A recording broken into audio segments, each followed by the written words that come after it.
네, 글로벌 증시 속 주요 이슈들 안에서 투자 아이디어를 발견해보는 시간 라운드 테이블. 오늘은 김경환 하나증권 신흥국전략연구위원 나와주셨습니다. 네, 안녕하세요. 반갑습니다. 네, 오늘 또 이렇게 처음 뵙게 되고 네, 앞으로 저희와 이렇게 목요일마다 함께 해주실 예정인데요. 상당히 기대가 됩니다. 저희가 아시아 시장에도 크게 주목을 하고 네, 다양한 이슈들을 다뤄보고 있는데 네, 사실 요즘 굉장히 많은 이슈들이 그 글로벌 시장 안에서 오가고 있잖아요.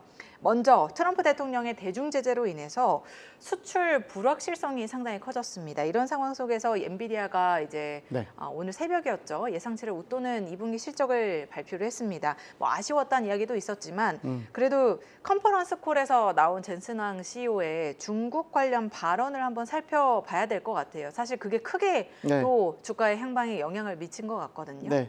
일단 뭐 저는 전략 담당자이기 때문에 사실 전략 담당자 입장에서 중국 쪽을 보는 입장에서 이제 중국 내용들을 보면 결국엔 젠슨왕 대표의 중국 발악기가 좀 더 보여진 것 같고요.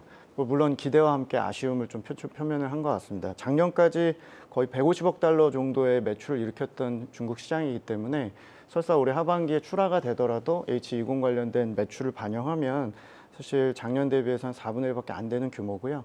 중국 내에서도 공교롭게도 최근 중국 증시 강세 속에서 전자업종이 중국의 은행업종의 시가총액을 누르면서 지금 중국 내 뭐 말씀하신 아까 백도어 이슈라든지 여러 가지로 제재가 될 경우에 이제 중국 칩 국산화 관련된 기대감이 극대화되면서 전자업종까지 좀 오르고 있는 상황이라서 어떻게 보면 좀 미중 간 사이에 좀 껴있는 좀 교착 상태가 아닌가 이렇게 생각을 좀 해볼 수 있을 것 같습니다. 뭐 제가 구체적인 수치를 말씀드리기보다는 전체적으로 중국 쪽 사업에 대한 어떤 교두보나 앞으로의 계기가 될 만한 이벤트를 좀 말씀을 드리면 저희는 궁극적으로 한 11월 정도를 미중 간의 이 기술 제재라든지 지금 유예하고 있는 관세 관련된 협의가 어느 정도 마감이 좀 되지 않을까. 그러니까 결국에는 전술적인 휴전이라고 볼 수 있을 텐데 아직 끝맺음이 없었기 때문에 기술 관련된 출하나 중국 내 사용에 대해서도 좀 허가하는 방향으로 11월 달에 조금 더 가속화될 걸로 보고요.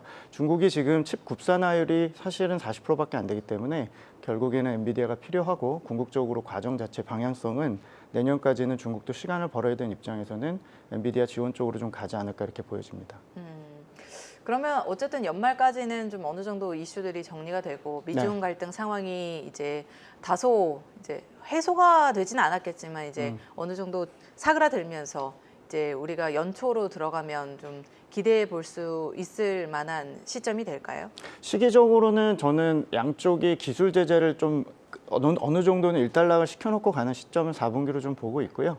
물론 중국 입장에서도 국산화 관련된 칩들의 육성을 계속 병행하면서 좀 줄다리기를 할 것 같습니다. 다만 지금의 답답한 국면 자체는 이번 10월 넘어가면서 조금 방향성이 좀 잡히지 않을까 생각을 좀 갖고 있고요. 시장이 좀 워낙 그 중국 시장에 대한 이제 기대치조차도 좀 올라갈 수밖에 없는 상황이다 보니까 앞으로 이 부분에 대해서는 4분기를 좀 주목하실 필요가 있을 것 같습니다. 말씀해 주신 대로 이제 중국 시장이 워낙 중요해졌기 때문에 또 아무래도 그 젠스당 CEO가 이런 발언들을 했던 게 아닌가 싶은데요. 그도 그럴 것이 최근에 또 상해 종합지수가 네. 연일 최고치를 경신하면서 뭐 랠리를 펼쳐왔습니다. 요 며칠은 조정을 받는 모습이었지만 네. 사실 이렇게 뜨거운 상승세의 배경이 어디에 있다고 보세요? 뭐 이번 주는 아무래도 오늘 포함해서 좀 조정 압력이 있을 것 같습니다만 7, 8월 달에 상해나 심천 같은 본토 시장이나 홍콩의 어떤 상승세는 당초 저희 예상을 좀 상회하고 있는 것 같고요. 계절적으로도 사실 7, 8월은 실적 시즌 때 수급이 유출이 되는데 최근에 많은 자금들이 들어오고 있습니다. 강세 배경은 뭐 워낙 지난 4년 동안 투자자들 괴롭혔기 때문에 장기 하락에 따른 부분으로 보실 수 있고 표면적인 이유는 성장률이나 이런 쪽보다는 아무래도 유동성 장세 그 양상을 좀 보여주면서 투자 심리 개선이 좀 보여지고 있는데 제가 표면적이라고 좀 말씀을 드린 이유가 단지 돈들이 지금 들어오는 이유가 무조건 주식이 좋아 보이고 싸서가라기보다는 몇 가지 좀 기본적인 그 어떤 자신감도 좀 깔고 있습니다. 저희가 구조적인 요인 중에 볼 수 있는 것 중에 대표적으로는 최근 몇 년 동안 중국의 내수를 괴롭혔던 부동산 시장의 충격이 일단 바닥 확인을 하는 가운데 지난 한 1년 동안 중국 정부가 나름대로는 주식에 대해 진지한 마음으로 부양을 계속적으로 하고 있고요. 이 주식 부양을 하는 계기 자체는 중국이 지난 4, 5년 동안 초과예금이 이렇게 많이 쌓이는 일종의 유동성 함정이 있었기 때문에 이 돈을 인출시키기 위한, 즉 당장 소비 투자는 안 하더라도 주식이라도 하라는 마음으로 자금을 어떤 순환시키려는 노력을 했고, 그것들이 좀 계기가 되면서 투자 심리가 좀 진작이 된 것 같고요. 그리고 무엇보다 미중 간의 전반적인 그 전술적인 휴전, 혹은 저는 뭐 장기적으로는 합의 이혼으로 표현을 드리고 있는데, 안전하게 좀 디리스킹을 하는 과정으로 조금 진행이 되다 보니까 최근에 중국의 딥시크 같은 산업이나 각종 본인들이 원래 잘하던 것들에 대한 자신감 하에서 최근에 트레이딩이 열심히 좀 진행되고 있다고 보시면 될 것 같습니다. 네. 지금 현재 그러면 이제 너도 나도 네. 증시 시장에 이제 좀 투자를 하고 있는 중국 본토 내에서는 그런 분위기가 연출이 되고 있는 거잖아요. 네. 뭐 사실 중국의 분위기가 워낙 좋다 보니까 홍콩 증시까지 이런 분위기가 좀 타고 가는 것 같습니다. 그래서 상승세가 같이 이어지고 있는데, 이 본토의 거래 대금이 아까 네. 말씀해 주셨듯이 역대 뭐 두 번째 3조 위안을 넘어서면서 유동성 랠리가 이어지고 있긴 합니다. 그런데 네. 이렇게 증시로의 머니 무브 현상이 일어난 배경이 어떤 걸까요? 가장 주요한 요인이 뭘까요? 일단은 지난 4년 동안 굉장히 많은 적금이나 초과 예금들이 소비 투자를 줄이고 쌓아놨던 자금들이 일단 쌓여 있는 상태긴 했습니다. 저희가 뭐 탄약고에 탄약이 많다고 해서 전쟁을 잘한다거나 주식으로 무조건 넘어오는 건 아닐 거고요. 결국에 지금 중국 인민들 혹은 기관들이 아무리 부추기더라도 뭔가 재테크에 대한 생각, 투자 수익률에 대한 생각, 이런 것들이 보이려면 위험 선호도라는 것들이 개선이 돼야 될 텐데, 1차적으로 지금 수급적인 배경이 되고 있는 환경을 좀 말씀을 드리면, 지난 4년 동안 중국의 장기 금리가 거의 3, 4%대에서 올해 1%밖에 되지 않습니다. 중국에 가서 지금 인민들이 예금을 맡길 경우에 1년 만기 적금이 1%의 이자도 지금 못 받는 상황이다 보니까 전반적인 재테크 관심이 많고, 또 우리나라처럼 미국 증시나 이런 쪽이 해외 투자가 워낙 어렵기 때문에 기본적으로 수익률에 대한 이제 민감도가 좀 높아진 상황이고요.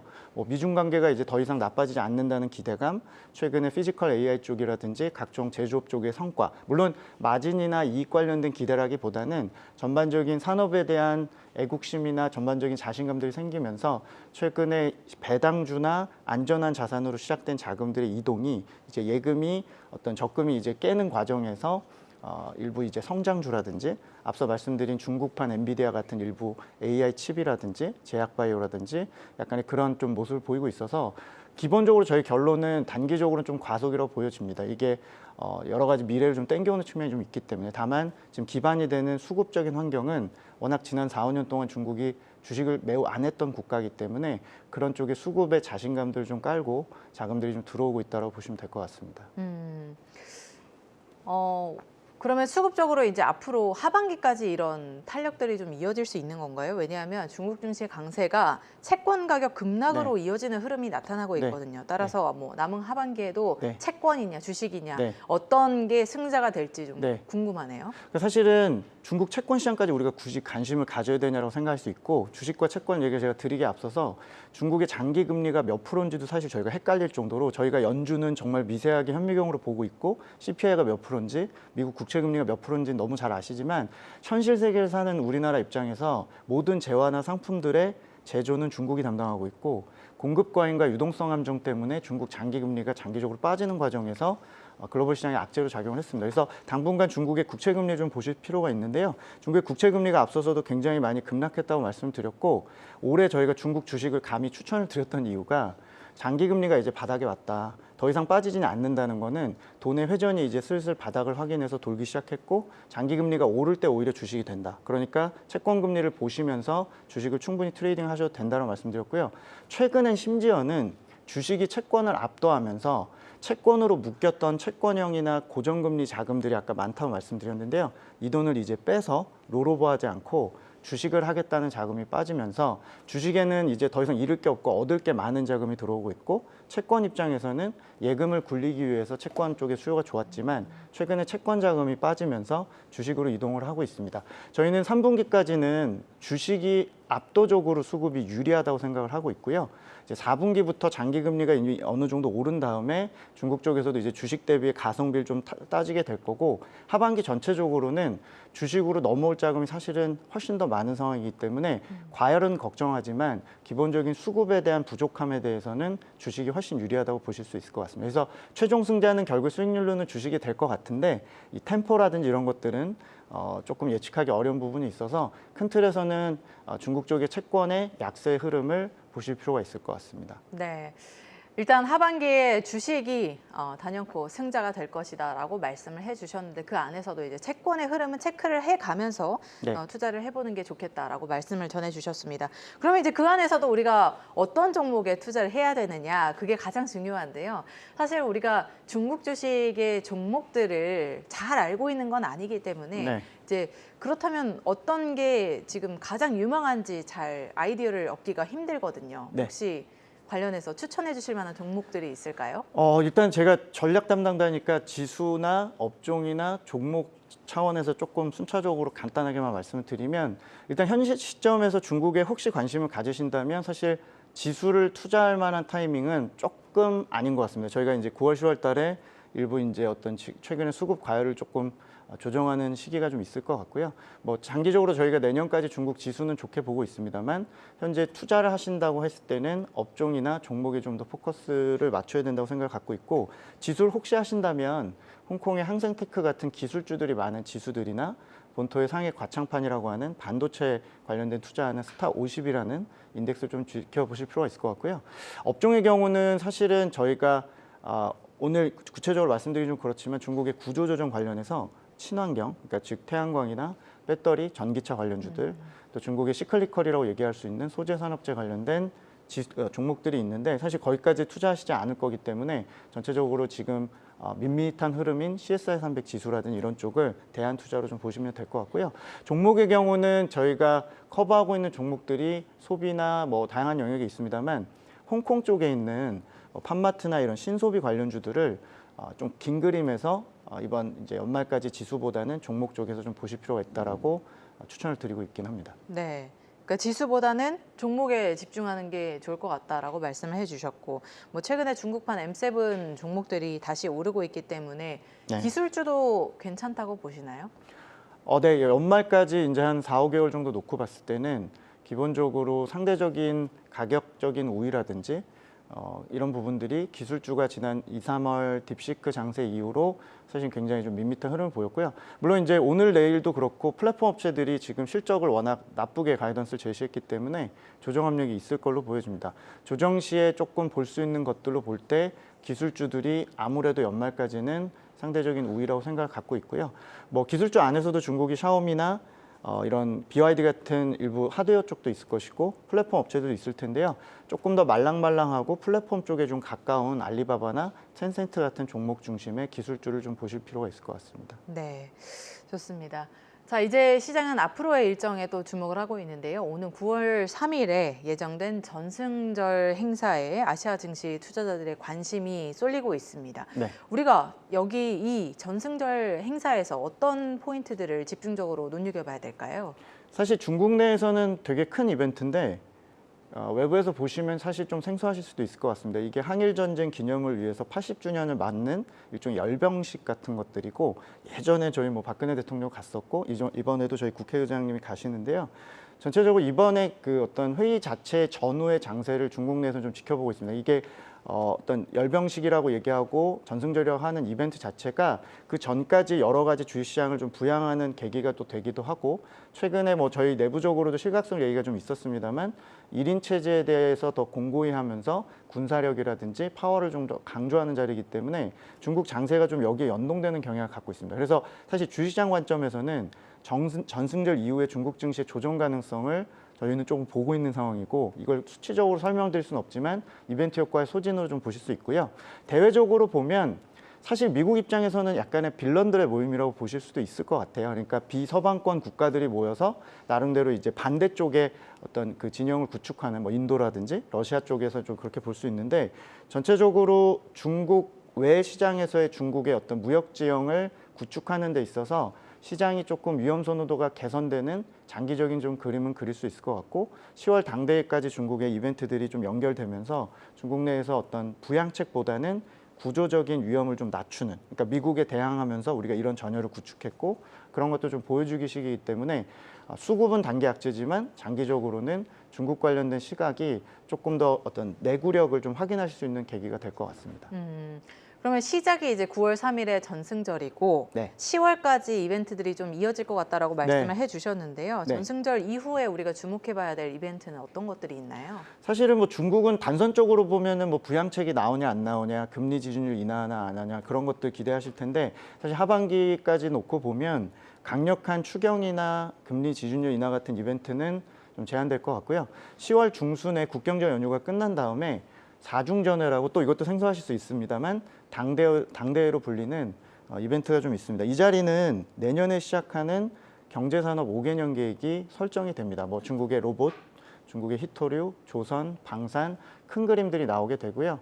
중국이 지금 나름 진지하게 내년에 구조조정 관련해서 낮아진 마진들을 좀 올리기 위한 과잉산업에 대한 구조조정 방안을 또 정하고 있기 때문에 이번 10월 중순에 전당대회에서 강력한 수요 부양책보다는 내부적으로 구조를 바꾸는 과정에서 수혜 산업들을 조금 창출하지 않을까 이렇게 보여집니다. 그래서 앞으로 뭐 반도체 지원이라든지 전반적인 신흥산업 지원책들을 10월에 좀 보실 필요가 있고 아쉽게도 부양책 관련해서는 좀 기대감을 낮추실 필요가 있다고 보여집니다. 네. 한마디로 10월 중순에 있을 전당대회에서 이제 부양책보다는 어떤 변화들을 통해서 이제 정책 변화에 따른 뭐 수혜가 예상되는지를 눈여겨봐야 될 것 같습니다. 그렇다면 하반기 중국 투자 전략은 어떻게 가져가야 될까요? 뭐 앞서서도 언급을 해주셨지만 뭐 주식에 집중을 좀 더 해보면 좋겠다. 네. 지수보다는 네. 종목이나 업종들을 좀 더 살펴보자라고 말씀은 해주셨는데 네. 네, 그 안에서도 저희가 주목해야 될 포인트 어떤 것들이 있을까요?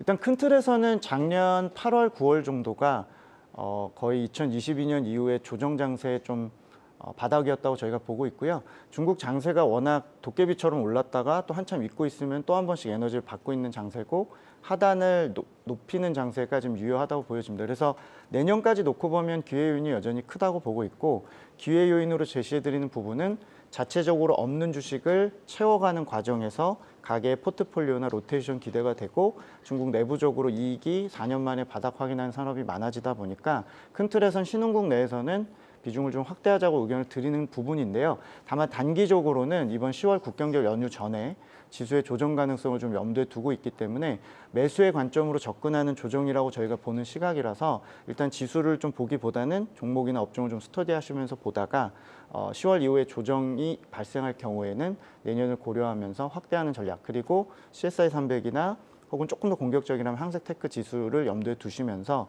이번에 나오는 5개년 계획 관련해서 로봇 관련된 ETF라든지 또 기술주 관련된 일부 펀드들을 조금 모으시는 전략도 좋을 걸로 생각을 좀 갖고 있습니다. 네. 그렇다면 마지막으로 가장 유망하게 보시는 종목 꼽아주신다면요. 아까 앞서서 뭐 홍콩의 팜마트도 말씀을 해주셨는데요. 네. 사실은 저희가 7월 달에 가장 가깝게 탐방을 갔던 부분이 이제 소비 관련된 부분이라서 제가 뭐 종목 담당자는 아니지만 종목에서 최근에 추천드리고 있는 것 중에서 앞서서 빅테크 관련된 뭐 알리바바나 텐센트 제외하고 소비 쪽에서는 팜마트라든지 중국의 럭셔리 화장품 중에 홍콩의 마오거핑이라는 종목도 있고요. 또 중국 내 이제 미쉐그룹이라고 그래서 음식료 프랜차이즈 같은 일부 기업들은 이미 1등으로 검증이 좀 돼 있는 기업들이고요. 최근에 상당히 열기를 좀 보였다가 조정 압력을 좀 많이 받은 상황이라서 내년까지 보유하는 관점에서는 말씀드린 이 종목들을 조금 보유하는 관점에서 보실 필요가 있을 것 같습니다. 네, 좋습니다. 굉장히 자세하게 또 중국 시장 투자 전략을 세워주시고 관련해서 또 내용을 전해주셔서 앞으로도 너무너무 기대가 되고 있습니다. 김경환 하나증권 신흥국전략 연구위원과 함께했습니다. 오늘 말씀 고맙습니다. 감사합니다.